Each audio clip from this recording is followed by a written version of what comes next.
नमस्कार मित्रों, मैं हूं प्रीतेश और आप देख रहे हैं make it easy easy programming. और आज का हमारा टॉपिक है implementation of queue using array in C. Code start करने से पहले अगर आपने template program for data structure वाला वीडियो नहीं देखा है तो मैंने लिंक वीडियो में शेयर किया है, वो पहले देखिए क्योंकि वही टेम्पलेट प्रोग्राम को हम लोग यहाँ पे यूज़ करने जा रहे हैं। तो चलिए शुरू करते हैं। तो ये है हमारा टेम्पलेट प्रोग्राम। सबसे पहले हम लोग ग्लोबल वेरिएबल डिक्लेरेशन सेक्शन में जाएंगे और यहाँ पे मैं डिक्लेयर करने जा रहा हूँ एरे विथ साइज़ 5, जो हमें क्यू इम्प्लीमेंट करने के लिए यूज़ होगा, जिसको इनिशियली हम लोग 0 से इनिशियलाइज़ कर देते हैं। और दूसरे दो वेरिएबल फ्रंट, जिसको -1 से इनिशियलाइज़ करेंगे, और इंटीजर रियर, इसको भी हम लोग -1 से इनिशियलाइज़ करेंगे। नाउ अब हम लोग कुछ फंक्शंस प्रोटोटाइप डिक्लेयर करते हैं। तो सबसे पहला फंक्शंस मैं यहाँ पे डिक्लेयर करने जा रहा हूँ, it is integer is empty. ये फंक्शन हमें रिटर्न करेगा 1 अगर आपका क्यू एम्प्टी होगा। दूसरा एक फंक्शन डिक्लेयर करेंगे, that is integer is full. ये हमें रिटर्न करेगा 1 अगर हमारा क्यू फुल है। थर्ड फंक्शन यहाँ पे हम लोग डिक्लेयर करते हैं, that is for enqueue operation, inserting element in queue. And next is for delete element, that is dequeue. And last function is for display. तो ये हमारा फंक्शन प्रोटोटाइप डिक्लेरेशन हो गया। ये सभी फंक्शंस का डेफिनेशन हम लोग क्रिएट करेंगे यूज़र डिफाइंड फंक्शंस के सेक्शन में। तो यहाँ पे जा रहे हैं हम लोग section of user defined function. Now सबसे पहले हम लोग फंक्शन डिक्लेयर करेंगे, that is integer is empty. तो यहाँ पे मैं रख रहा हूँ if front is equal to -1 then return 1 else return 0। Next function हम लोग डिक्लेयर करते हैं, that is integer is full. Inside that हमें चेक करना है if rear is equal to 4, क्योंकि हमने हमारे एरे का साइज लिखा है 5, तो मैक्सिमम इंडेक्स 4 पॉसिबल है। तो यहाँ पे मैं चेक कर रहा हूँ if rear is equal to 4 then return 1 else return 0। तो ये दोनों फंक्शन हमारे कंप्लीट हो चुके हैं। अब नेक्स्ट फंक्शन हम लोग जो बनाने जा रहे हैं वो है एन क्यू फंक्शन। तो वॉइड एन क्यू, इसमें इंटीजर एक आर्ग्यूमेंट रहेगा जो हमें इंसर्ट करना है क्यू में। तो यहाँ पे हमें चेक करना है सबसे पहले if rear is equal to -1 then front equal to front plus 1। ये कंडीशन हम लोग इसलिए ले रहे हैं कि फर्स्ट एलिमेंट जब इंसर्ट होगा एट दैट टाइम हमें फ्रंट को -1 से 0 करना है। यहाँ पे लिखेंगे rear equal to rear plus 1, क्योंकि रियर हमारा इंडेक्स है जो लास्ट एलिमेंट का इंडेक्स रिप्रेजेंट करता है। एंड आफ्टर डेट हम लोग यहाँ पे लिखेंगे queue rear is equal to element. तो ये हो गया हमारा एन क्यू फंक्शन। अब हम लोग डिफाइन करने जा रहे हैं डी क्यू फंक्शन।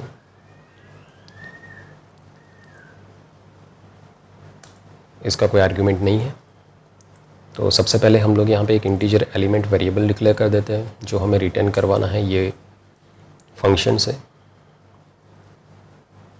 क्योंकि हमारा क्यू फीफो स्ट्रक्चर फॉलो करता है तो फ्रंट से हमें एलिमेंट्स को डिलीट करना है। तो यहाँ पे हम लोग यूज़ करेंगे queue of front and after that हम लोग करेंगे front equal to front plus 1। यहाँ पे हमें एक कंडीशन चेक करना है if front is greater than rear. अगर फ्रंट का वैल्यू रियर से आगे जा रहा है then front equal to -1 as well as rear equal to -1, क्योंकि ये सिचुएशन तभी होगा जब हमारा लास्ट एलिमेंट डिलीट होगा हमारे क्यू से। एंड एट द एंड हम लोग यहाँ से रिटर्न करेंगे एलिमेंट को। फाइन। नेक्स्ट फंक्शन है हमारा डिस्प्ले फंक्शन, वॉइड डिस्प्ले। यहाँ पे एक इंटीजर वेरिएबल में डिक्लेयर करने जा रहा हूँ लूपिंग के लिए, और लिखते हैं printf /n q is equal to, एक फॉर लूप स्टार्ट करेंगे for i equal to rear. हमें लूप रियर से क्यों स्टार्ट करना है? Because rear represent the last element in queue, और i ग्रेटर और इक्वल टू फ्रंट, क्योंकि फ्रंट रिप्रेजेंट करता है आपका फर्स्ट एलिमेंट ऑफ क्यू। तो ये रियर से फ्रंट की ओर जा रहा है, that means larger value to smaller value जा रहा है, तो हमें इंडेक्स को माइनस करना पड़ेगा। और यहाँ पे लिखते हैं स्टेटमेंट प्रिंट एफ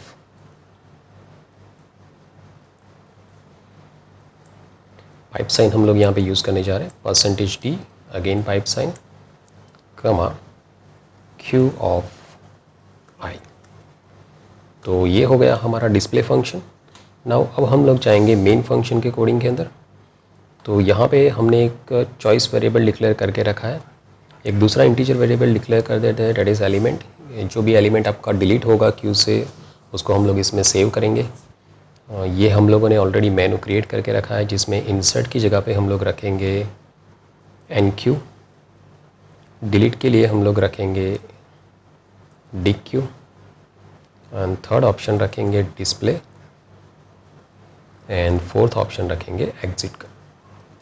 तो यहाँ पे हमारे पास सिर्फ 4 चॉइस अवेलेबल होंगे, और बेस्ड ऑन डेट हम लोग वाइल लूप के अंदर कुछ चेंजेस कर देते हैं, y ch is not equal to 4।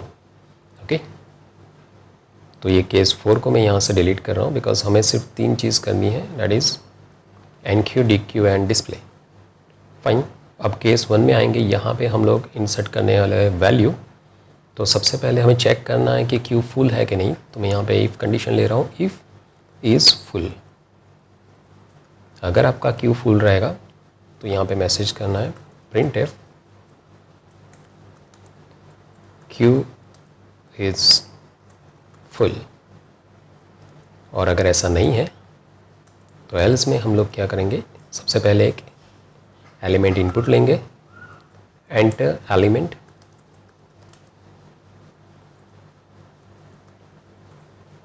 और इसको हम लोग इनपुट करेंगे एलिमेंट वेरिएबल में। अब यहाँ से हम लोग कॉल करेंगे NQ फंक्शन,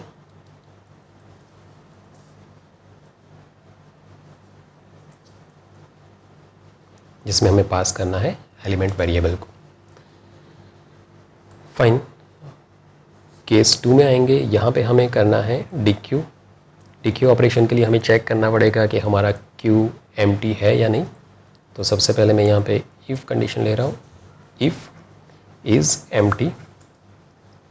अगर आपका क्यू एम्प्टी है तो ये मैसेज करेगा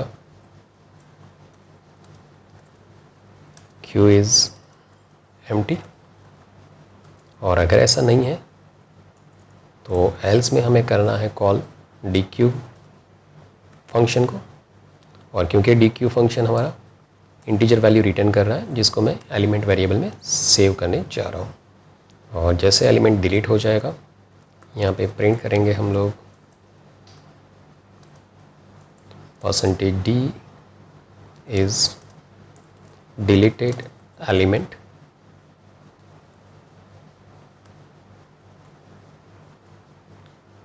फाइन।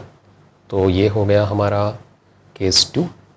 अब केस 3 में जाएंगे, यहाँ पे हमें डिस्प्ले फंक्शन को कॉल करना है। तो सबसे पहले चेक करना है इफ़ इज़ एम्प्टी। अगर आपका क्यू एम्प्टी है तो आपको यहाँ पे मैसेज करना है क्यू इज़ एम्प्टी। तो मैं यहाँ से एक लाइन कॉपी कर रहा हूँ, और अगर ये एम्प्टी नहीं है तो यहाँ पे हम लोग कॉल करेंगे डिस्प्ले फंक्शन को। फाइन। तो कोड हमारा कंप्लीट हो चुका है। अब हम लोग इसको एग्जीक्यूट करके देखते हैं। Okay fine. सबसे पहले हम लोग डिलीट करके देखते हैं, तो ये बता रहा है क्यू इज़ एम्प्टी। डिस्प्ले करके देखते हैं, यहाँ पे मैसेज आ रहा है क्यू इज़ एम्प्टी। अब हम लोग NQ ऑपरेशन करके देखते हैं, इंसर्ट एलिमेंट। तो मैं फर्स्ट एलिमेंट इंसर्ट कर रहा हूँ। अगेन एक दूसरा एलिमेंट हम लोग इंसर्ट करके देखते हैं। अगेन मैं इंसर्ट करता हूँ थर्ड एलिमेंट। तो हमारे पास 3 एलिमेंट्स हैं। अब डिस्प्ले करके देखते हैं चॉइस 3।